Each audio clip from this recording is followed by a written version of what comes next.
सभी प्यारे बच्चों को गुड मॉर्निंग। आपका अपना यूट्यूब चैनल एल के मीना पे सभी का स्वागत है।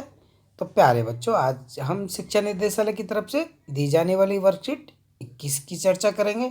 और यहाँ विषय हमारा सामाजिक विज्ञान और ये कक्षा 7 के बच्चों के लिए। तो सभी प्यारे बच्चे यहाँ पे अपना नाम रखें, यहाँ पे अपने कक्षा अध्यापक का नाम रखेंगे। आज की तारीख हमारी 11/12/2020 और दिन हमारा शुक्रवार का। तो इस वर्कशीट में हम चर्चा करते, पिछली वर्कशीट में भी हमने मुगल शासकों के बारे में चर्चा करी। अब इसमें कुछ हम खास जो शासक है उनके बारे में चर्चा करेंगे। तो देखो, इस वर्कशीट को आप पूरी वीडियो को अंत तक देखें और अच्छे से इसे समझने का प्रयास करें। और प्लीज़ अगर आप मेरे यूट्यूब चैनल पर नए हैं तो सबसे पहले यूट्यूब चैनल को सब्सक्राइब करें। अब शुरू करते हैं प्यारे बच्चों आज की वर्कशीट। तो क्रियाकलाप फर्स्ट।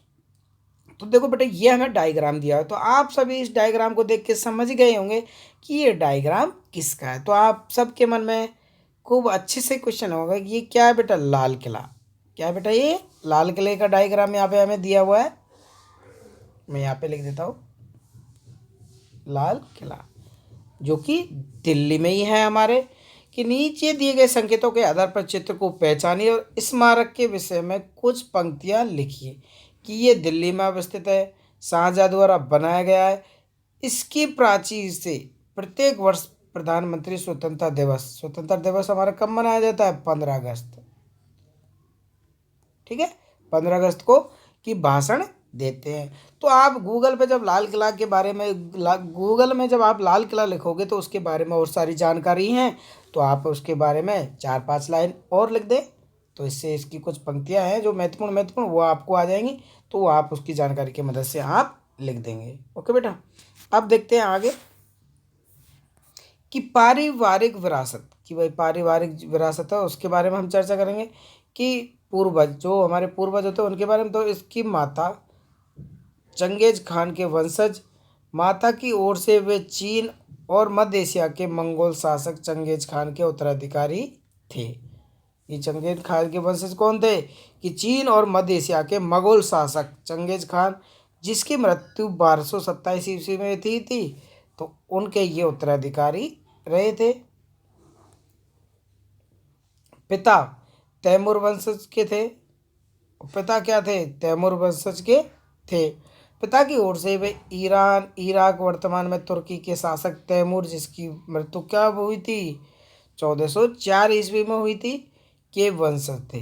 तो जो मतलब मुगल शासकों का जो पूर्वज है वो यहाँ का इन दोनों के माध्यम से वहाँ का माना जाता है। तो इसके बारे में हम थोड़ा सा ये पता रखना है कि जो चंगेज खान की वंशज, जो उनकी माताएं थी, वो चीन और मध्य एशिया के मंगोल शासक चंगेज खान, तो उनके उत्तराधिकारी रहे और पिता तैमूर वंश के रहे।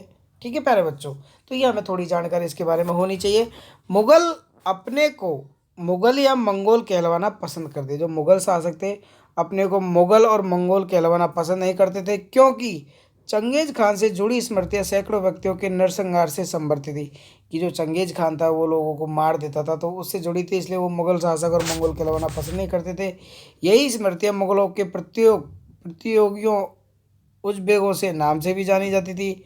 और मुगल तैमूर के वंशज होने पर गर्व का अनुभव करते थे, ज़्यादा इसलिए क्योंकि उनके महान पूर्वजों ने 1398 ईस्वी में दिल्ली पर कब्जा कर लिया था। ठीक है बेटा, ये मुगल शासक जो इनके वंशज थे, तो वो इस पारिवारिक विरासत तो इस रूप में थी। और उनकी कुछ भाई ऐसे कार्य थे जो वो करना पसंद नहीं करते थे, तो वो सभी कार्य ये रहे। और यहाँ पे प्यारे बच्चों नीचे कुछ प्रमुख मुगल शासकों के नाम दिए हुए हैं यहाँ पे, तो उनको हम देख लेते हैं अच्छे से।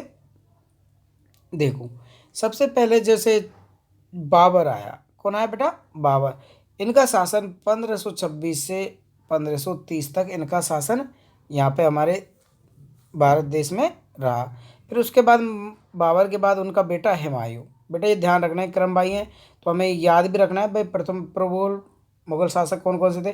तो 1530 से 1556 तक इनका शासन रहा। तो उनके बाबर के बेटे का नाम क्या था? हुमायूं। अब हुमायूं के बेटे का नाम अकबर, अकबर के बेटे का नाम जहांगीर, और जहांगीर का शाहजहाँ, शाहजहाँ का औरंगजेब। तो इसका हमें नाम याद रखने हैं भाई, सबसे पहले बाबर, फिर हुमायूं, अकबर, ऐसे ही। तो आपने जहांगीर से तो आप समझ गए भाई, जहांगीरपुरी के नाम जो हमारा नाम है, तो इन्हीं के नाम पे शासनकाल में यहाँ पे बसाया गया था। तो 1530 1556 और इनका 1556 से 1605 अकबर का, और 1605 से 1627 जहांगीर शासक रहा। फिर 1627 से 1658 तक शाहजहाँ रहा, और 1658 से 1707 तक औरंगजेब रहा। इसके बाद धीरे धीरे ये मुगल वंशों का शासक खत्म हो गया और अंग्रेजों का आधिपत्य हो गया था। ओके बेटा, तो इन सब नामों को हम चर्चा सहित ऐसे ही डायग्राम बना लेंगे कॉपी में, और इन्हें हमें याद भी रखना है। कभी कभी पूछ दिया जाता है कि शाहजहाँ के पिताजी का नाम क्या था, तो आपको याद होना चाहिए जहांगीर। अकबर के पिता का नाम पूछ लिया जाता है तो हुमायूं। हुमायूं के पिता का नाम क्या है? बाबर। तो इस तरह से हमें कंटिन्यू याद रखने हैं। ठीक है बेटा, ये ऐसे क्रम ये बना है कि ये सबसे पहले है, उसका बाद उसका बेटा, फिर अकबर, फिर इसके बाद इसका बेटा, फिर इसके बाद इसका बेटा। तो ऐसे ऐसे ये मुगल शासक अपने दिल्ली में राज्य करते रहे। अब देखते हैं बेटा क्रियाकलाप 2। देखो क्रियाकलाप 2 आपको मैं इन चित्रों के बारे में बता दूंगा, आपको इनकी जानकारी गूगल के माध्यम से 2 4 5 लाइन बना के इनकी आपको लिखनी है। कि देखो पहला चित्र जो ये दिया गया है डायग्राम, आप देखेंगे ये बेटा जो पहला चित्र है ये है हमारा, मैं यहीं पे लिख देता हूँ स्पष्ट। ये हमारा है पहला चित्र हुमायूं का मकबरा। किसका है बेटा? हुमायूं का मकबरा, जो कि दिल्ली में ही स्थित है।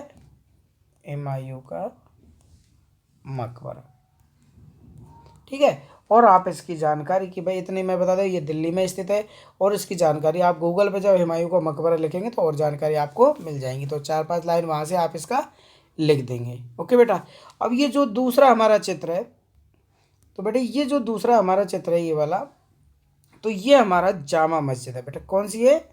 जामा मस्जिद। ये भी हमारी दिल्ली में स्थित है।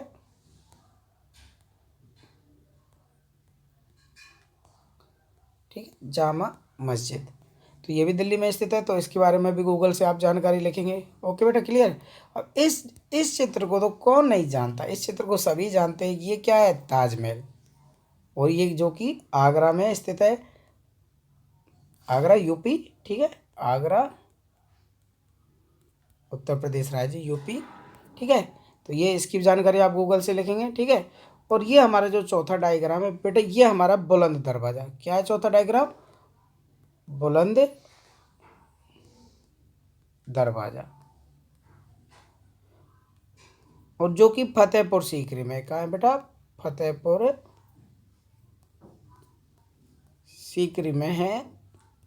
तो इसकी भी जानकारी, बाकी जानकारी आप गूगल से लिखेंगे। ओके बेटा, तो आपको और अच्छी जानकारी मिल जाएगी।